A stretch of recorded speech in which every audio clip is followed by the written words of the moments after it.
What's up YouTube, Austin coming at you with Vaporleaf.com. Today we're going to be talking about temperature control devices. Just a brief overview of all the devices that we carry at the moment. Temperature control is the new popular thing. So I'm going to take my Kanthal build, set that aside, and we're going to start picking up some of these temperature control devices here. I'm going to basically walk through them, tell you the max wattages, max temperatures that they can fire, because temperature control is mostly what we're worried about today. A little bit about battery life. I'm going to take a vape off of each one just so you guys can kind of see what they're doing. I'm going to be using the same tank on every single one. We're going to be using the Smoktech, what is it called? The Smoktech TCT tank. I do have my own drip tip on there. It does come with a nice glass drip tip as well. I just like my own. So let's go ahead and jump into this and get going. Let me take one more drag off of my Kanthal build here. Alright, and we'll go ahead and get into this. So we're going to go ahead and start off lower and just kind of work our way up. Basically the way I have it is we're going to go through the single batteries, then the built-in batteries, and then the dual batteries. All of these devices that do take removable batteries are going to be using 18650. So when I say a single battery device, it means that it's using a single 18650 battery. If it's a dual battery device, it's using two 18650s. With all of these, we do recommend using 30 amp or higher batteries. So anything that's going to be 30 amp or higher, we do recommend using in this. Anything that's going to be lower than 30 amp, don't quite recommend using those in these devices. So let's go ahead and jump into this. First device we're going to look at is going to be the EHPRO SPD. This is going to be a great lightweight device. It's a very light device, so if you're looking for something that's not going to be heavy, not too big, I mean I can conceal that pretty well with my hand. So not too big, not too heavy. I don't believe... Oh, it does have a spring-loaded pin to it. It takes a single 18650 battery. You just kind of pop this bottom battery door off and your battery slides out. One thing to note with this device is that positive goes down by the battery door, not up by the 510. So the negative is going to go, 510's down here, negative, going to drop it right in there. And then we'll just go ahead and push that battery plate down and pop it on there. 5 clicks to turn the device on. There we go. The max wattage that this is going to fire is 50 watts, and its top temperature is 600 degrees. That's what I have the device set at right now. Throw the temperature control on there, and we'll take a puff off this.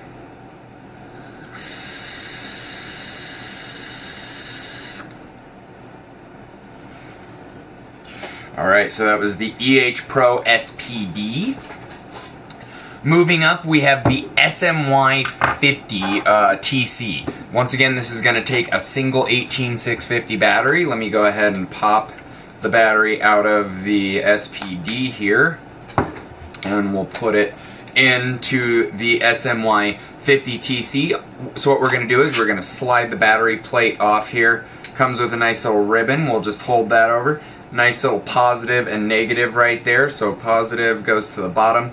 With this one, it holds in there pretty tightly, so I found if you just try and get the battery as level as possible, and then press it in, and then I just tuck this little ribbon kind of down in there, and then the door just slides right back on.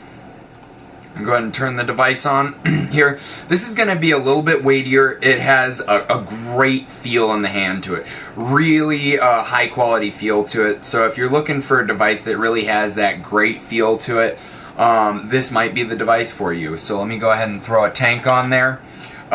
Once again, this is going to be a single 18650 battery. This is going to be the same temperature and wattage settings as the EHPRO. This is going to be able to hit 50 watts and 600 degrees. So let me go ahead and get this into its temperature mode real quick.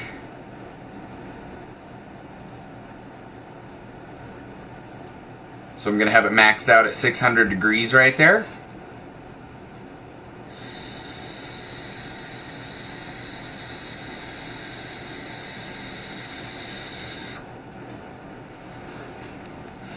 And that's the SMY50 right there.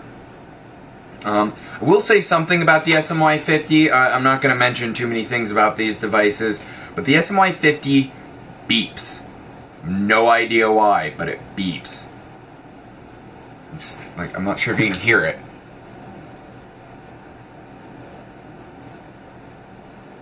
But just not pressing any buttons or anything, it's beeping. So I'm not exactly sure about that. I'm sure it's some sort of active monitoring, but it does have an audible beep to it when it's just sitting there. Kind of bizarre. So that's the SMY60. Let me go ahead and take this tank off. So that's going to be all the single 18650 temperature control devices we have. Now I'm going to be getting into the built-in batteries. This is going to be the Smoktech M80. This one's going to be able to hit 80 watts and 900 degrees, which is going to be the highest temperature out of any of these devices. Now what I will say is 900 degrees on this device is pretty comparable to 600 degrees on all these other devices, so keep that in mind. Even though it does go up higher in the temperature, I don't feel a difference on that. Oh, one last thing. With the SMY50 here, you can either control it in your temperature or your wattage. If you have a temperature control device, you can only control your temperature and it kind of does the wattage for you. Or you can only run it in wattage mode for like your Canthal builds and stuff like that. With the EHPRO, you're going to set your temperature and then you're going to set your wattage. The temperature is going to be like a limiter. It's going to cut you off. Let's say you set it to 500 degrees. It will never go above that 500 degrees. The wattage is basically how quickly it gets up there. So if it's getting too hot too quickly, you'd want to dial that wattage back a little bit. With the SMY50, you don't have that option. You just set the temperature and it kind of does everything for you. Okay, so M80, this is going to have a 4400 milliamp hour battery built into it. Can cap out at 80 watts and do 900 degrees. So let me get into the temperature mode here.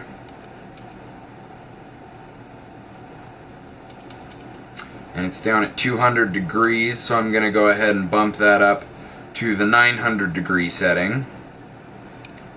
Up at 900 there. 80 watts, so we're maxed out here.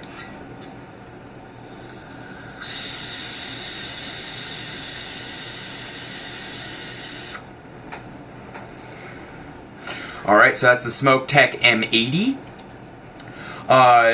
The built-in battery on this, you can charge from the bottom. Both of the built-in battery devices that I'm going to be showing you do charge with a micro USB cable.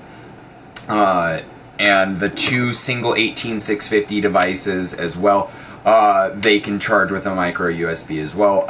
Personally, if you have a removable battery device, buy a charger. It just works so much better. You're going to be able to charge the batteries quicker. You can, past that, you can just pop a battery out, throw a new one in there and keep going. You don't have to be tethered to a cable. So if you are planning on getting a battery or a device that you can remove the batteries on, I recommend picking up a charger with it. It's just going to make your life that much easier. But if you do have a device that you can't take the batteries out of, use the charge cable that comes with it. Most of these devices aren't rated for more than 1 amp. It looks like the M80 is capable of taking a 2 amp charge to it. I would personally recommend only using a 1 amp charge. It's always safer. Yes, it's definitely safer, but it's also healthier for the batteries to charge at a slower rate. The slower you can charge the batteries, the longer they're going to last, the better performance you're going to get out of them. Now, obviously, in this day and age, sometimes you need to get your batteries charged quicker, and that's when you would want to use a higher amperage charge cable. But always use what's recommended for what the manufacturer recommends. So this looks like they're recommending a 1 to 2 amp charge cable, so don't use anything other than that. So took a hit off of that. Let's go ahead and move up to the EVIC VT. This is going to have a 5,000 milliamp hour battery in it. There's been a little bit of debate on that. Basically, yes, it's a 5,000 milliamp hour battery.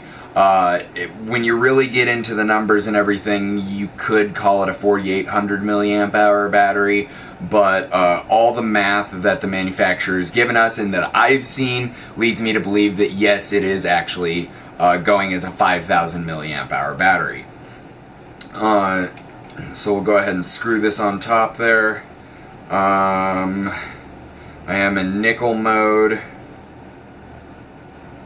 We're just going to go ahead and max this out at 600 degrees. Now this device is going to do Fahrenheit and Celsius, so it'll do 600 degrees or 600 degrees Fahrenheit or 300 degrees Celsius. So we have it on 600 degrees there. Alright, so as far as wattage goes, it's going to be capable from 30 to 60 watts. So we have it up at 60 watts at 600 degrees right now, so we're maxed out. Let's go ahead and take a puff.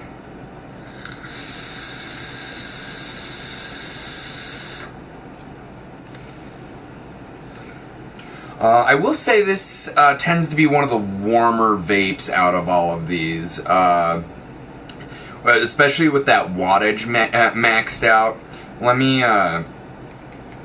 drop that wattage down a little bit, actually. I tend to like the wattage right around 35 to like 45 watts. I'm going to go ahead and do 42.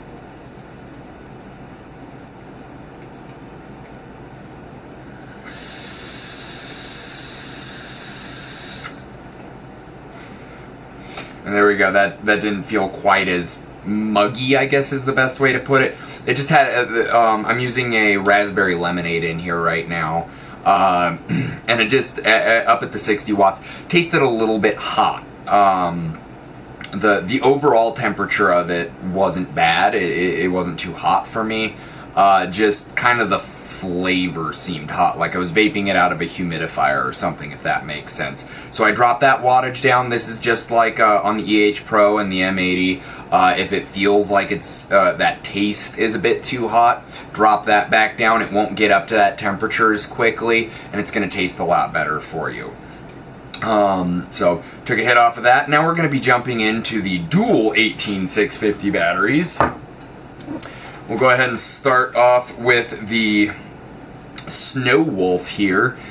So the Snow Wolf is going to be able to do Fahrenheit as well as Celsius. I'm trying to slide it off and it just pops off. It's going to be able to hit 662 degrees Fahrenheit and looks like 350 degrees Celsius. As far as wattage goes, this is going to be another device similar to like the SMY50, where you can either set temperature if you're in temperature mode, or Canthal, you can only do the wattage. It kind of does everything for you. So let me grab a couple batteries here. Which one's it in? Right there. Go ahead and pop batteries in this one. Most of these dual batteries, actually I believe all of them have a nice little ribbon you can utilize. So we've got, I kind of have the ribbon held off to the side here, so we'll just pop the positive and the negative in there, fold the ribbon over, and positive and negative in there, and then the backing just pops on like that. We'll go ahead and turn her on. Looking at the wrong side, screen's over here. This is gonna, as far as size goes, I mean, they're pretty identical to each other as far as the SMY50 temperature control and the Snow Wolf. Pretty comparable to each other as far as size goes. Weight's gonna be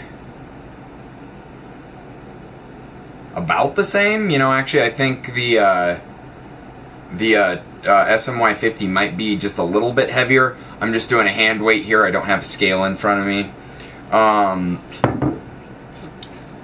So let's go ahead and have this. Alright, so I have it maxed out at 662 degrees. Screw our tank on here. Take a hit.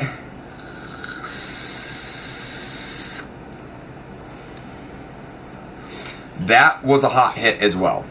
So if I was actually vaping on this, I wouldn't have it up at the 662 degrees. Let me prime this up real quick.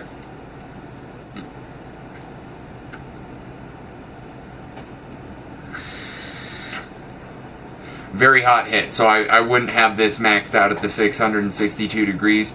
So it does seem at the moment like the EVIC and the Snow Wolf hit a little bit harder than the other ones, at least maxed out.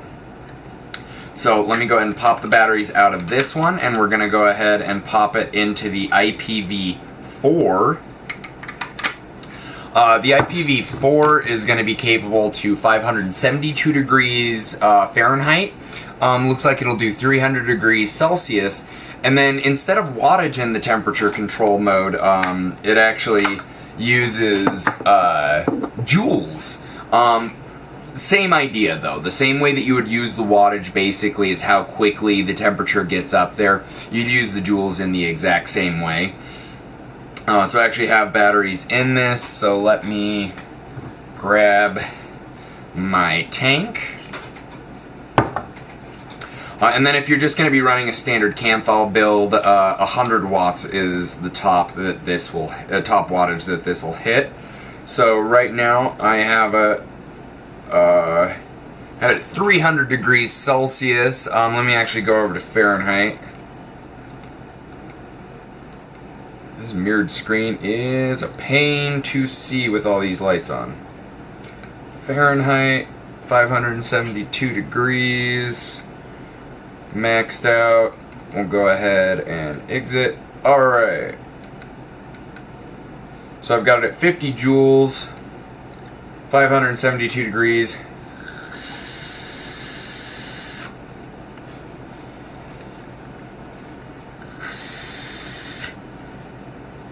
Sorry, I had to take 2 off of that. So maxed out on this, that's actually a perfect hit for me.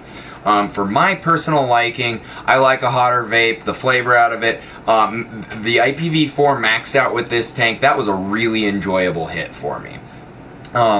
Didn't quite get as hot as the EVIC VT or the Snow Wolf 200, but it definitely had a nice temperature to it, and that was just a really good hit maxed out there. So dual 18650, 572 degrees Fahrenheit, 300 degrees Celsius, at 50 joules in the temperature control mode, and then 100 watts if you're going to be using just a standard Canthal build. So the last one we're going to take a look at today is going to be the IPv4Li. So let me go ahead and pop some batteries in that real quickly. Once again, that's going to have a ribbon. Just to show you, I already had batteries in the IPv4. The back plate just pops off like that, and let me actually turn it around. Pops off, and you can kind of see the little ribbon hanging off the side there. So I'll go ahead and pop some batteries in the IPv3Li real quick. This is going to have a back door that slides on, so that is, in my personal opinion, an upgrade from the IPv3, as well as this nice flat button. We'll get into that in a while, or in a different video, I should say. Doorbell. Alright. Go ahead and turn this on. So this is actually going to have the exact same temperature ranges as the IPv4. So it's going to be the 572 degrees Fahrenheit, 300 degrees Celsius, 50 joules in the temperature control mode. And then if you're going to be running a standard Canthal build in here, out of the box it's going to fire at 165 watts. It is upgradable to 200 watts. And honestly, I'm not sure if the upgrade does anything else at this point. I played around with it a little bit, couldn't really see any other features or differences from before the upgrade and after the upgrade. So we have this at 50 joules, 572 degrees. Let's go ahead and take a puff.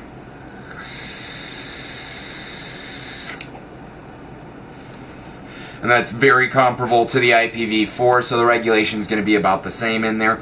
I will say it seems to be a decent bit lighter than the IPv4 though. So once again, if you're looking for a dual battery device, the IPv4 3 Li is probably going to be your best bet. The IPv4 is kind of an in-between weight. The Snow Wolf is going to be your heavyweight there. So those are going to be all the temperature control devices. So before we take off, I'm going to kind of explain temperature in essence. So with Kanthal, with one of these builds, essentially what's happening is it's a resistance wire and it's creating friction. So the longer you're pressing that battery, the electricity is causing friction in the wire, and that's causing it to heat up. Just like rubbing your hands together, the longer you do it, the hotter and hotter and hotter it's going to get. So if you were to see the heat level on Kanthal, it's going to shoot up like this and just keep going up. Now granted, once you start dragging on it, that airflow comes in and kind of regulates it a little bit to bring that temperature down. But with temperature control, what's happening is it's bringing it up to that temperature and then plateauing it. So where Kanthal would go up and up and up, this is going to go up and then hit a plateau and just stay at that plateau. And I really don't have a great way of describing how it does it, but it's not using friction really. It's not using the same friction essentially. It's still using electricity to heat it up, obviously. But it's not using it with a resistance wire. When a lot of the old-time vapors will remember Ithicas, and they had to use non-resistance, resistance, non-resistance wire, which was essentially you'd have the leads on the end would be non-resistance wire, and the little section of wire in the middle would be a resistance Kanthal, and the three pieces of wire were fused together. That was so that you could wrap the wire, deck it all up, and these long leads that were coming down the side and touching the bottom, they wouldn't heat up. So I'm not 100% sure how the temperature control is heating the wire up. What I do know is the theory behind it. So with nickel and titanium wire and all these other non-resistance wires, never, ever, ever use it on anything that is not a temperature control device. Past that, if it's not in a temperature control mode, do not use it. They're just not designed to do that. Most of these devices that are running temperature control have protections to keep you safe on that, just in case something you forget or something like that happens. But in general, do not run a nickel or titanium coil on just standard wattage, what you would run a normal Kanthal build on.